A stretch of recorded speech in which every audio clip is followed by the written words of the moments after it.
Hello, students. This is Professor Patti, and we're here in Module 9, Chapter 7, week whatever this is. Reviewing eliminating counterproductive communication patterns. That is the skill, but that is not the name of the chapter. That is the name of the chapter. But it also has, why? I want that closed. We've got an inventory of behaviors we're going to go through, and we're just going to make it big enough that I can read it, and we're going to move that part of the screen down. Why am I doing this? So that I can show you if you also need to edit this so that it is legible to you. There are ways to adjust this. Now, this platform has been evidence-based and tested with all kinds of 17-year-olds with 20/20 vision who think that gray on gray makes sense. So don't you worry, it's all going to make sense. I am not opening Microsoft PowerPoint on my desktop. That is a trap. Are we going to lecture on Chapter 7? We sure are. Are we going to go through some syllabus things? Yes, sirree, Bob, we sure are. Are we going to go through the Hepworth and Rooney text and do some of the closed off exercises? We sure are. Starting on Chapter 7, which these slides are labeled communication errors. There's also language in here around cultural competency. So I don't even know what chapter to tell you to open up, other than it's definitely Chapter 7 in your textbook. And if you click on this from your homepage, from your course content homepage in Blackboard, the Chapter 7 reading, it should just open up the textbook and you should be able to read the assignment. So these slides go along with Chapter 7, excuse me while I move another window, reading, eliminating counterproductive communication patterns and substituting positive alternatives. Do I have this open in 2 windows? I believe I do. Okay. With Pa, Der, Vang. I don't know who that is, but we have a lovely overview on different therapeutic styles. Now, each one of these skills you are not expected to learn this semester. Each one of these skills is something that you could take a postgraduate weekend 3-day clinic on, okay? So I want you to remove from yourself the expectation that to be a social worker or to be a therapist or to be assessing and intervening, you have to be excellent at these skills or even understand them, because the language is very white speak. Okay, it is very, when you go to the conference, the people who are talking, oh, they all have kind of a tone about physical attending and cultural nuances of nonverbal cues and other nonverbal behaviors and taking inventory and are you advising, are you stacking? It's hard for me to respond to. And like that, you cannot make that make me feel better. If you are my treating clinician and you start talking about that stuff in that kind of a tone because you memorized it for your exam, I am not scheduling another assessment with you if I have the option. So these are amazing verbs. And we say right off the bat, well, where's my PowerPoint? We're going to find it. It's here. Oh, yeah, just objectives. Review your audio recordings, review your process recordings, review your video recordings, and engage in practice exercises. I've been a social worker 25 years. If you think I haven't tried to be a good clinician, your people skills are off, because I just reek of people pleaser, right? And yet, the barriers to completing audio recordings clinically are so high. And they're often high because we use audio and video recordings in extremely pathological ways as a society, in a variety of pathological ways. So introducing them into a therapeutic space feels off. And if you're a clinician like me, my first thought is, wow, where are some releases of information for that? So I went ahead and looked one up, and I just kept my very favorite one open, which is the Motivational Interviewing. It's Excellence in Motivational Interviewing, MINT. And if you, pardon me, Google Mint, pardon me, when I am relaxing, I belch. So I'm drinking straight water from the tap and burping because I'm relaxing, talking about my favorite free resource for training new clinicians. Very often, I'm working with new career clinicians who are so nervous about messing it up, just like new parents, new teachers, new nurses, new doctors, new surgeons. Think about this. Lives are in your hands. You don't want to do it wrong. And you know that people are coming to you not on a victory lap. So there's all kinds of worries. For example, am I really going to stress this client out by making them suspicious that maybe I'm going to use this recording against them? Well, when I went through motivational interviewing training, I was super team, which many clinicians are. You're not recording anything I do. And there are great resources within this motivational interviewing library, including the MITI, which is a MIDI, which is a coding manual, which is free and you can just use. And if you want to attend an MINT conference to pursue this advanced certification and training in motivational interviewing skills, you have to submit audio files of yourself. And you have to have practiced coding them. So as an internship supervisor, this is something I like to do because many people who are drawn to motivational interviewing as a clinical skill, they're just so good, excuse me, they're so good at it in ways that they don't know. I'm just laughing thinking about when I finally went through audio process recordings. I was so nervous. I asked my patient and they were like, stop you right there. Yeah, we'll sign. I don't care. Just did not care whatsoever. And I have kind of a process that I go through that I tell my clinicians to go through. You like do your normal session. You are, let's say, this is the one we're going to record. You bring out the recording release. You do the assent or the consent. You talk about the ways that you're going to use or not use it. And you're going to say, I'm trying not to say your name, just to let you know, because it should be non-identifying. If I do, I'm gonna, so please try not to call yourself by your name, because I have patients who just call themselves by their name. Patti does not play, right? So if someone says that so many times to me, I'm so distressed by it. I don't think the reviewers are distressed. I'm so distressed by it, right? But we talk about privacy, how it's being used. It's used for me. It's so that I can get feedback from other people, right? We're talking, we're vibing, we both forget it's on. After about 20 minutes, I turn it off. We continue talking, we continue doing our thing.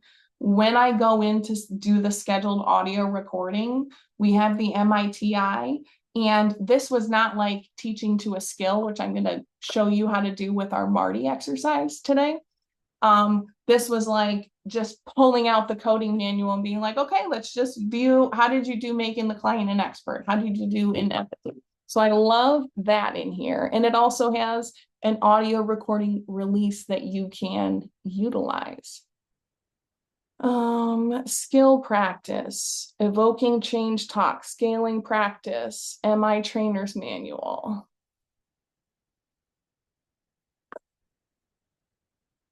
The application documents might have releases in here. There are loads. I'm sorry, I didn't have it. I thought that I had that one pulled up, but it was just the files library all together. Maybe.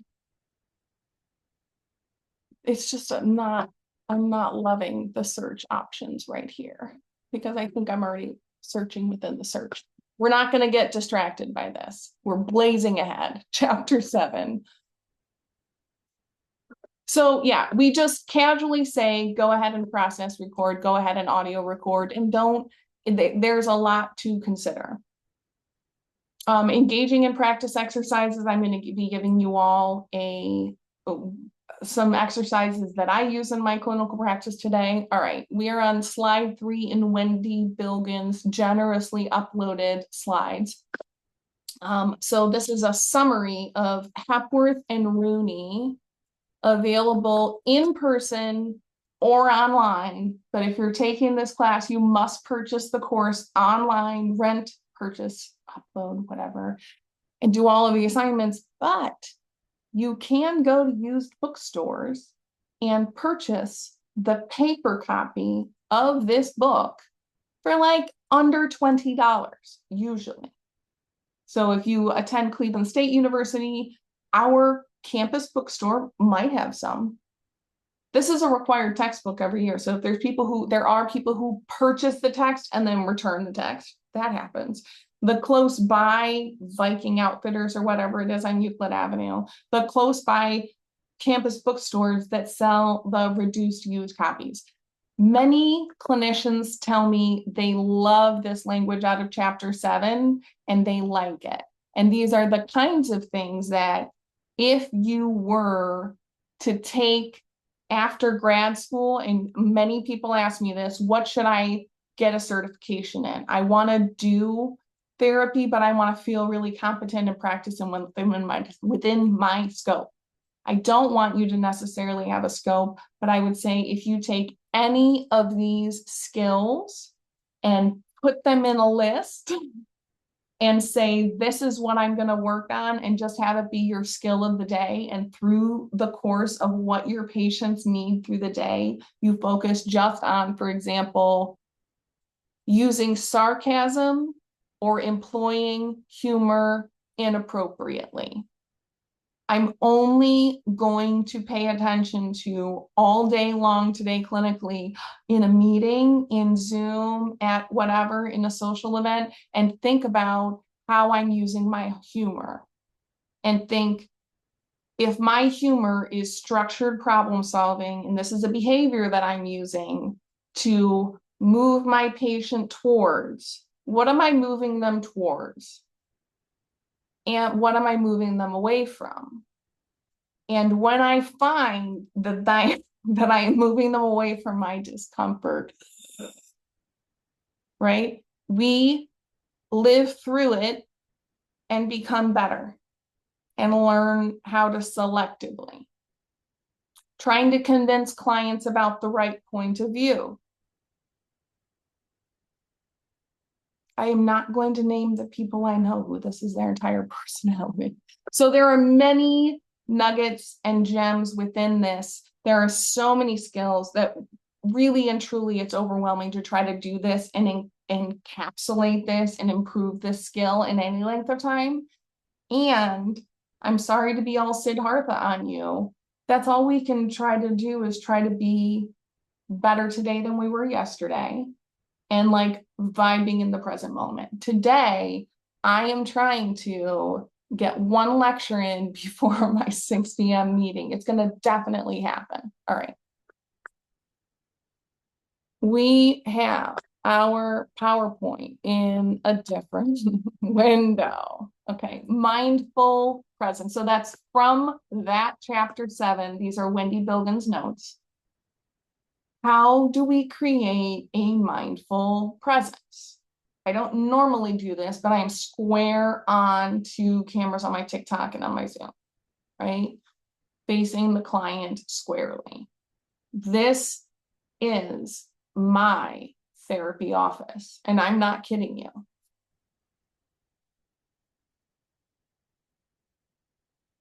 I have a rocking chair.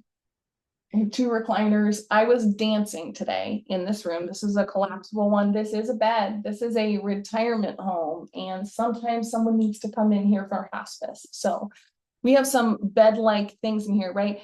I'm not facing people squarely, but we have other ways of physical attending, and we have to move the room around for different sessions, and that's okay. In clinical social work, non-clinical social work, community organizing, meeting planning, board work, you're considering physical attending and the ways that we will be able to have meetings and do things. For example, I just attended a community meeting, which was live and virtual, but due to HIPAA concerns, we could not have an AI chatbot taking notes. So people could not participate in video recording because of the kind of the meeting it was in. So what are the ways that we want to set up our space, understand our legal, ethical liabilities, rights, responsibilities, capabilities in any situation? What are the opportunities, the purpose, and the reasonable use of joint sessions, shadowing, having a supervisor sit in, doing joint outreaches in community mental health and in probation departments. We love team home visits. We love when supervisors have time to go in the field, but if you've ever worked anywhere in the world, your supervisor has to be in too many meetings to get anything done.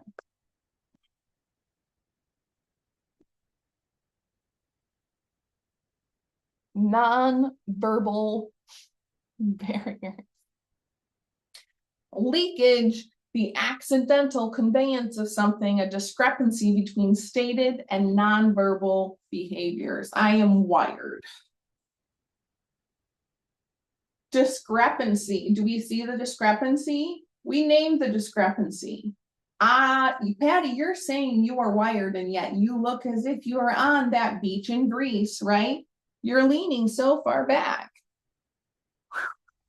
I name for my patients, how is it for me to be sitting like this?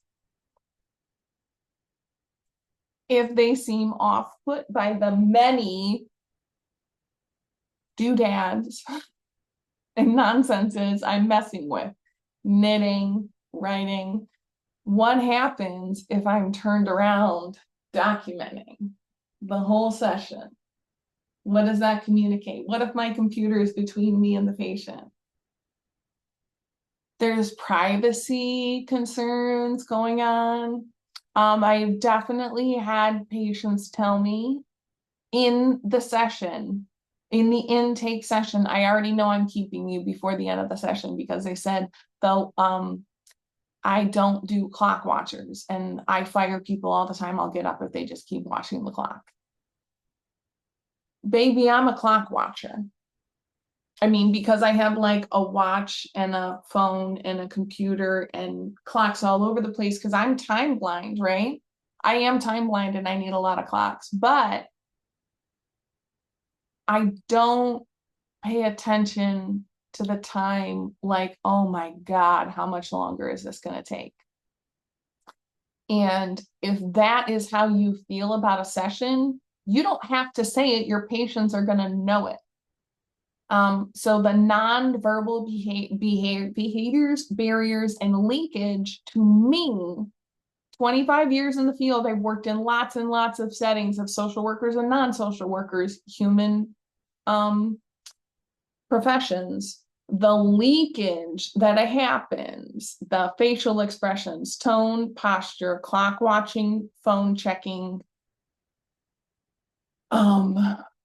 preoccupation with paperwork, emails, mental attention to solving the problem quickly. That sounds like a description of a successful employee in every training manual I've ever read. So in social work, you are going to have an inordinate amount of paperwork to do, deadlines to meet, people calling your boss directly to complain about you clock watching and seeming a little rude when you fit them in across town between appointments in a crisis because they needed pads and you stayed because they actually had something else going on. Customer service complaints that then get escalated and your boss is like, why can't you show some compassion? This is like nonprofit 101, lots and lots of TikToks about nonprofit bosses, right? Reels about nonprofit bosses.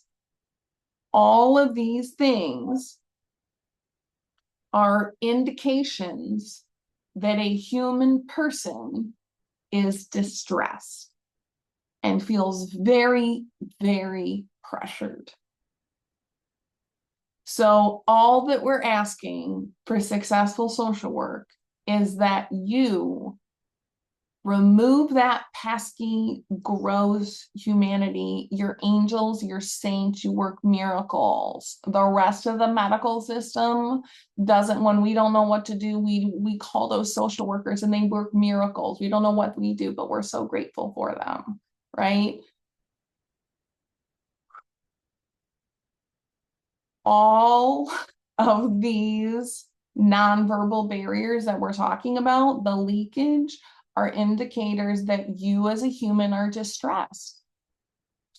And so just like in graduate school, in your MSW program, the goal of graduate school is to give you too much to do, too many deadlines. This is exactly what it's like to have an MBA or an LISW or a JD, is to understand that frequent, calm communication without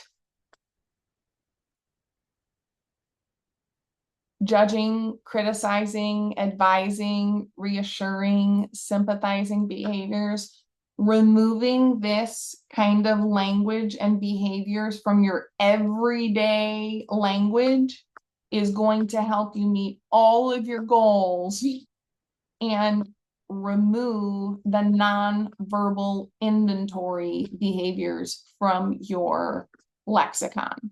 What's not recommended? Avoidance of eye contact. Do you know a single human who is not currently overstimulated? Please stop diagnosing everyone in your life with autism. We have too much information and people are behaving like stressed out people. They're avoiding eye contact. They're staring or fixating on a person or object, lifting their eyebrows critically, eye level higher or lower than a client's. These are things we don't want to do. So what are we supposed to be doing? We are supposed to be making direct eye contact in warm, soft ways. So we're going to do what I don't like to do, and we're going to add another tab mid-conversation, and we're going to look up I'm not going to look up conscious discipline. We're going to go Dan Siegel hand model of the brain. There are YouTube videos on this. I see a 2-minute and 31-second one that comes up right away, 8-minute and 16-second. There's an animated one on YouTube by Teresa Lewis Psychology, Dr. Dan Siegel's hand model of the brain. That's probably the one that I would pick. The science of flipping your lid. Adore it. Adore it. So I'm going to do it for you. I'm going to make my screen big. I'm adjusting my body. I have some chronic pain things. Okay. The hand heart model. We are, all of us, being driven by a central nervous system, a complex central nervous system that, if you've ever been to the amazing human body, it looks like a pile of spaghetti attached to a brain and eyeballs that are quite concerning when you look at them without all the rest of the goo on. But that's our operating system. Is that what we are or who we are? I don't believe so, because if you cut off 45% of my body mass by eliminating my legs, I have a 34-inch inseam. It's a lot of leg. If you cut off 45% of my central nervous system, I maintain I am not 55% myself. My whole self remains, despite removing a sizable chunk of my personhood and central nervous system and meat suit, right? the person is the soul which observes in most teachings. The mind is within the neurons, but our observations and our control happens within this brainstem that you might call it a lizard brain back here. Do you own chickens? Do they love you? You know that they don't. They have a flipped lid. The only way they are able to behave is as if you are eating them or not eating them. And sometimes they don't know. They let out really, really messy, gross shits. It's usually not bad unless they're stressed. So this is how we are born. If you've ever witnessed a video, this is Karen, the world's best Karen, vacuuming in the hallways, don't mind her. If you've ever witnessed the birth of a giraffe, a baby giraffe, which is a mammal and has a very similar central nervous system in structure, when they are born, their umbilical cord is shorter than their mom's leg. So the baby giraffe falls out of its mom, snaps, hits the ground, and is breathing on its own. And mommy takes care of it. And within a few minutes, it's walking. Imagine a human birth within 1 hour, if that is what had happened. If we just stand, flop, roll, lick, walk away. No, our babies are born not because they are ready. Giraffes are ready. They're still nursing, they're mammals. And, giraffes have mammary glands, so that works out.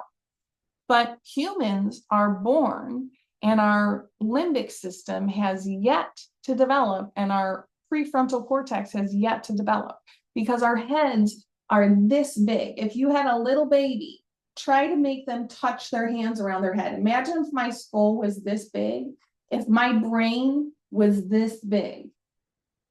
All of those neurons and programming and software is still uploading on how to work. And we need sensory motor input. That's just the way that we are. So after we're born, our parents who have a fully formed limbic system, which perceives emotional and physical pain through the same structure. So if we have a headache, we can take a Tylenol and it soothes our limbic structure. And in many residential care facilities, in the autumn, we give a Tylenol at bedtime and it soothes the limbic system that perceives emotional pain. And we have reports of reduced sundown syndrome. Once that is fully engaged, we get better prefrontal cortical connection. These fingernails, if they're really dialed in, that's what we call ideal neocortical connection. So our primary caregivers, which we bond up to 3, show up on the day that we're born and they are not in control of themselves because they're madly in love with us, but they're not in pain. They're so happy. And so our little brains, our eyeballs on our central nervous system can see exactly this far and prefer female faces. All we breastfeeding humans prefer to be this close to a female who loves us intensely. Can we think a mother or a grandmother or an aunt who may be lactating? And when we look at them, we feel so happy and all that neocortical connection is there and all that limbic safe and all that oxytocin and serotonin, and our baby's brain through mirror neurons is regulated and the adult brain goes like this.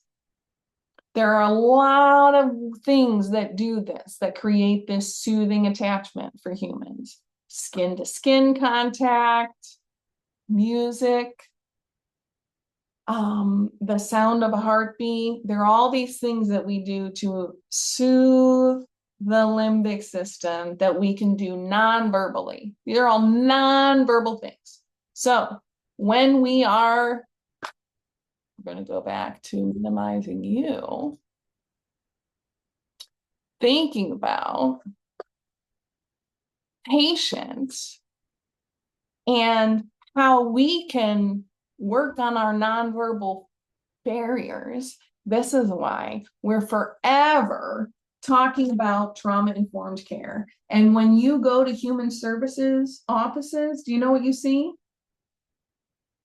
Tchotchkes. There's tchotchkes everywhere. I have puzzles right here that a resident put together. I have something over here. One of my coworkers' brothers who passed, and they were really happy to share it with me because they know I do a lot with creating therapeutic spaces. You do things so that when you are at work, you are relaxed. If you know anyone who has worked with me, ask them about my space. I have wallpaper up. I have pictures up. I have things because I'm here all day and I want to engage my limbic system to say, this is my space and this is where I create healing. Right? And there are all kinds of metrics of what makes a good worker. And do you know what they're all measuring? It doesn't matter. If you do your job, it's going to work out. I have always been an overproducer or an at baseline producer and a why are your notes not turned in 1.2 days in the turnaround time. Like that's all anyone ever wanted to talk about. And I just went, you know, I'm working on it. Someone just shit their pants in my car. I'll be back. I'm just not gonna, there are so many things I am gonna worry about. And being late for the next appointment is not going to be it. I called them, I texted them, I did my things for them or whatever, but like that is not a great attitude for community mental health when they are counting your beans. However, it is the attitude of the most successful workers whose patients show up and go to the post office with them for 2.5 hours to go straighten out the mail issue. You know, and I'm like in the post office with someone doing deep breathing exercises and we resolve a long-standing identity issue at the post office. So overall, your productivity is there. Your client contacts are there. Your client communication is there. Your clients aren't calling and complaining about you because they know you're showing up when you're supposed to be there and you're spending the time with them and you're not being a pain in the butt while you are there. Those are things that they cannot quantify, is that you are a joy to work with when you show up to work. That is why psychotic people such as yourselves have enrolled in an MSW program in 2025. Who is enrolling in social work programs this year in the United States? People who have the strength of heart and the strength of compassion to say like, yeah, it's burning down, but like, everyone needs firefighters. People got to eat, food stamps have got to get out there. These are the people I talk to every single day. So what choice do I have but to continue waking up?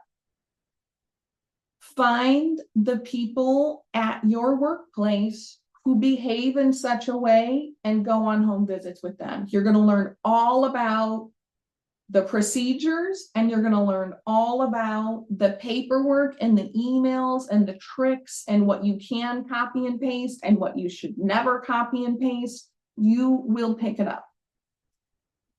Don't worry about being perfect. It is exhausting to be the patient of someone who is terrified they're doing it wrong. Taking inventory of our own nonverbal skills and habits.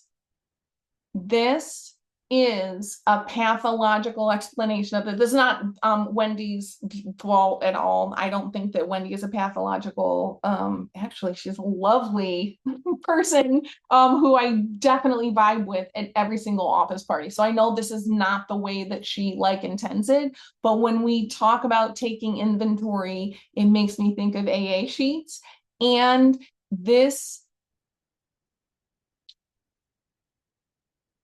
provider countertransference, when I was taking my independent licensure supervision, like the S stuff, it's like 9 hours after. I don't know why I always do it that way, but I do.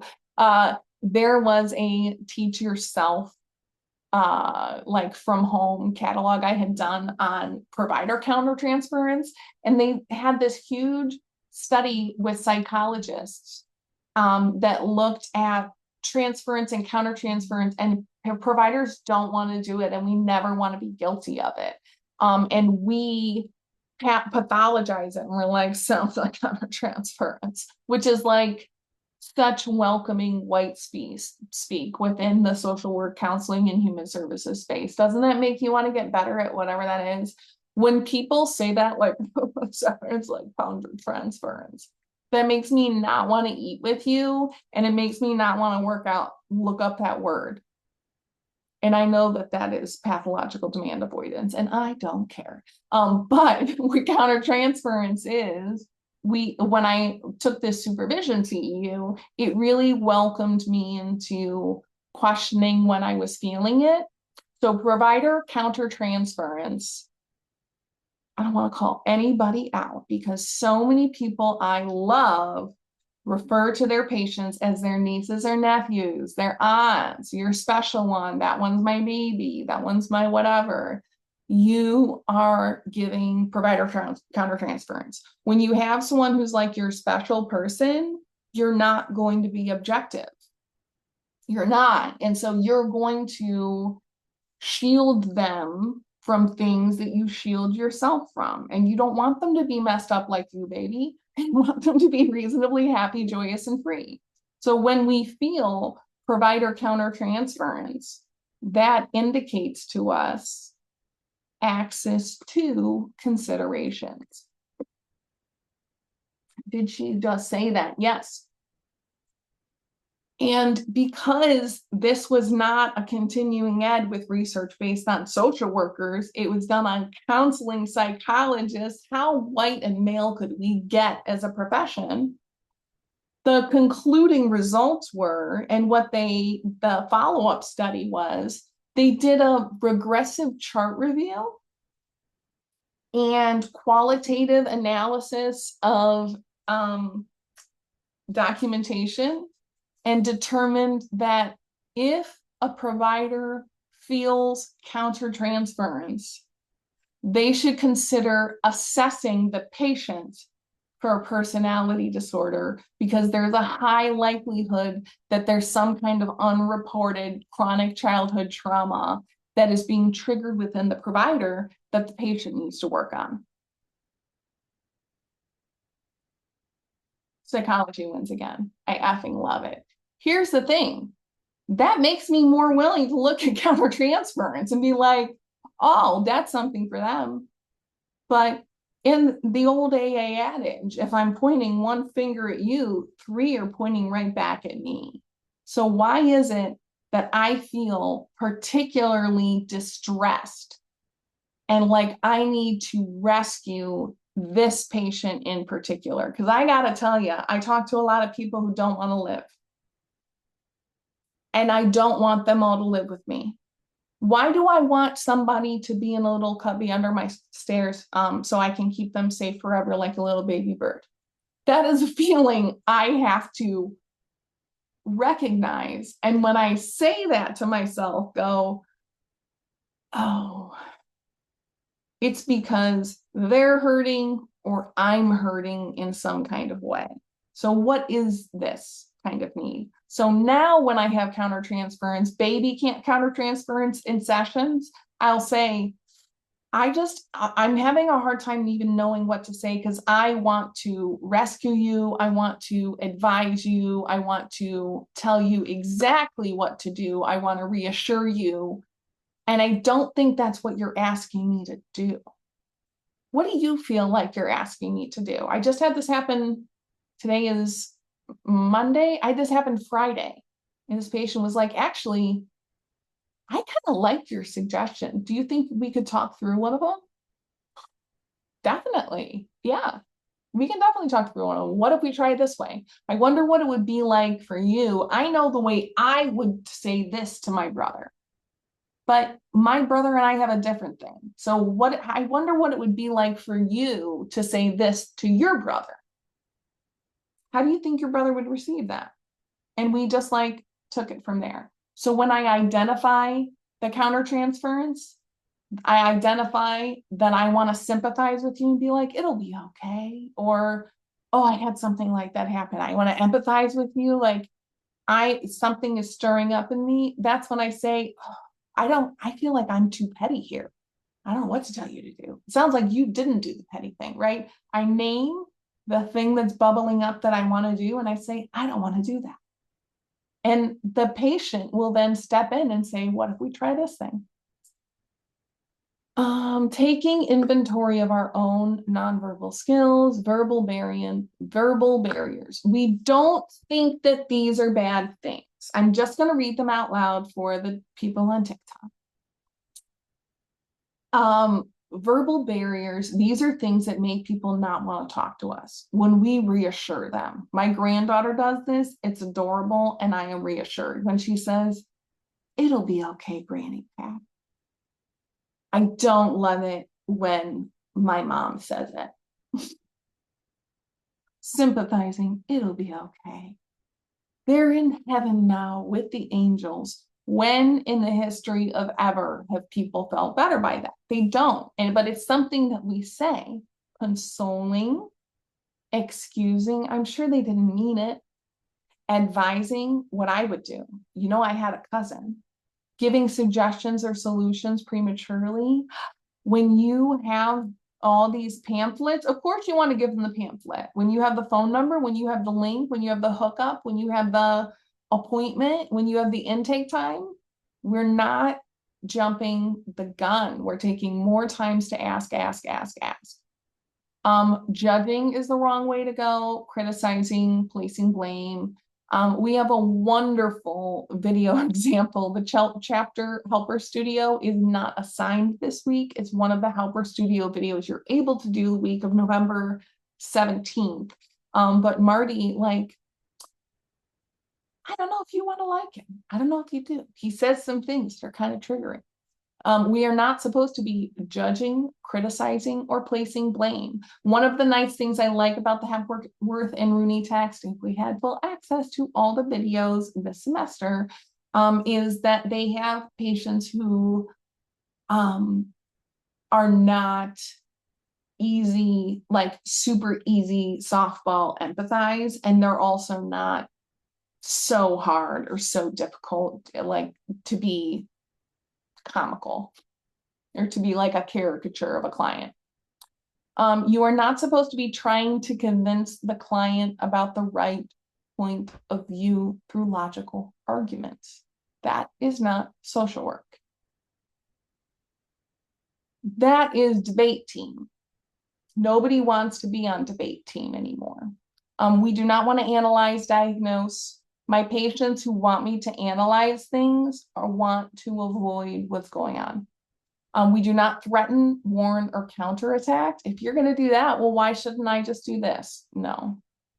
The problem to console is that it assures you and not your patient, and it does not seem genuine. Instead of saying, you'll feel better tomorrow, try, I'm hearing from you that this is really hard today, and what other situations have happened in your life that were hard and how you made it through. I wish that I could pull up my text threads without showing you all my business here, but I was just texting someone about their late wife's remains, and they've got kids under 10. They've got wedding next year. They've got in-laws and in-laws and in-laws and a blended family, and there's pressure about ashes. And, you know, I want to console, but that's not really the role here. This is someone that I just want to say, do this, try this, I'll take care of this. Have you considered this? I want to give them, here's your options, tied up in a bow, let's take care of it, right? And what I said was, this does not need to happen today. The only people who I said, fast forward to when your kids are the age that we are now. Because we know people who have nothing.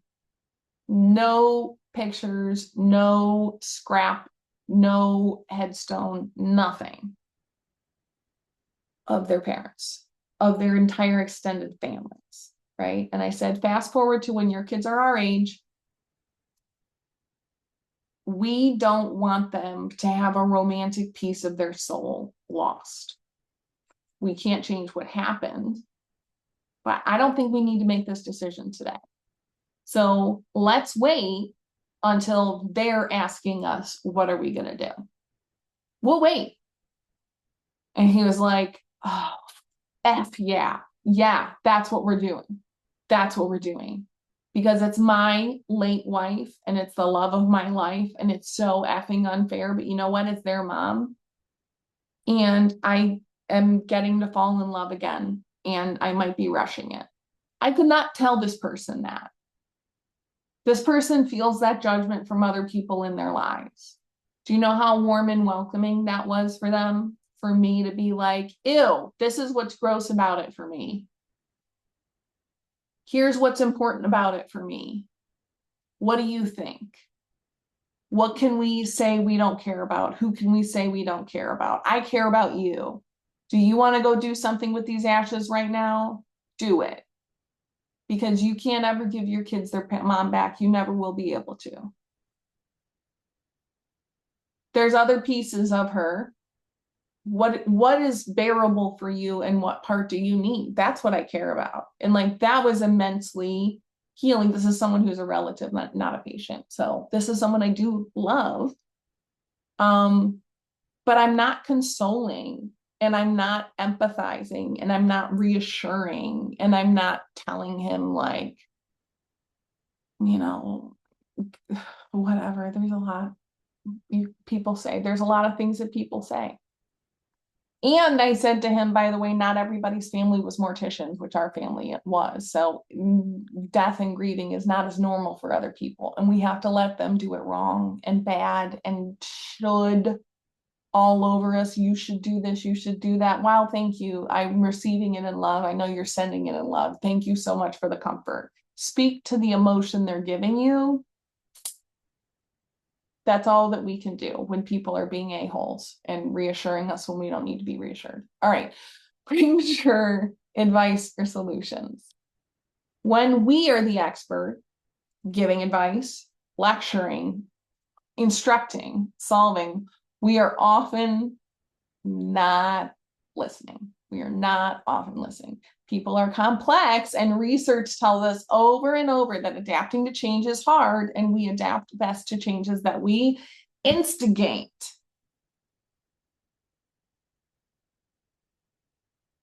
Says the implementation of every electronic health record ever, every Microsoft update ever, every Blackboard update ever, right? Adapting to change is hard. And when you expect it to be really complicated and say, wow, we should really extend the deadlines here because things are not going to make sense for a while when things are this hard, then we are not judging, criticizing, clock watching, toe tapping, replying. All right, let me just, do you mind signing this? Okay, next appointment. Hey, can you give my side? We have the tablet for the QPS. All right, you do that. Yeah, all right. Real quick, are you safe at home? Can I take your blood pressure? That's clock watching in a social work session. So when those things are happening, we're not collecting information. Nonverbal barriers are every time we are multitasking. We must do social work only. Social work only includes when my patients come in, I open up my computer and I say, oh, did we make it in okay? Let me open up your note. Oh, we're spelling your name out. I already know it. You're my bun, but really in here, it's Barbara. Start time. We're face to face. Look at those shoes. Looks like you could get out in a hurry. Do you have a jacket? All right. Today, it looks like the last time we were talking about Thanksgiving coming up. Are there things that you were thinking about on your way here that we should start with? All right. Well, let's look at symptoms. How is your sleep been? All right. So would you say more like this or more like this? More like this or more like this? More like this or more like this? We are 1 minute into this session. We are letting this person's body rest. I am talking through the header of my note in no particular rush, and I am not going to be in a rush for at least 5 minutes. And I have all these little piddly things done, right? And then I turn it aside, and then I say, And I try to think, what was the hottest thing they just told me? Is that where we're starting?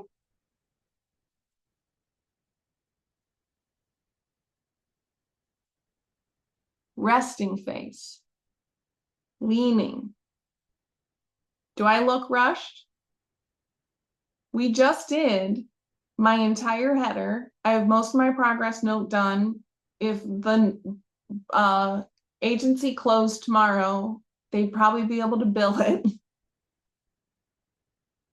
That's how I start all my notes, so that I'm not preoccupied, because I am stressed about them all the time.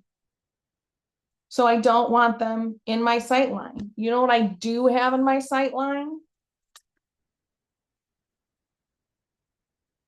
I have a notepad. I do crossword puzzles. I don't do crossword puzzles. I do connect the dot puzzles. I do connect the dot puzzles. I shade things in. I draw on cover sheets. There's no things on here. I think about the next few hours of my day, and if there's something that's super distracting, I put it on the border. I'm not, because people are concerned about that. And when I have a note I filled out, I show it to them at the end and I say, what do you think about this one or that one? Or I say it out loud while I'm writing it. But if I'm filling out clinical documentation or a note for a patient, they're reading it with me before I'm saving it. This is not I panicked that this was a note. It's not. They're reading it with me. Those are nonverbal behaviors where I am showing the patient, this is your chart. These are your things. And I don't have a gigantic stack at the very end of the day. So those are my nonverbal session behaviors.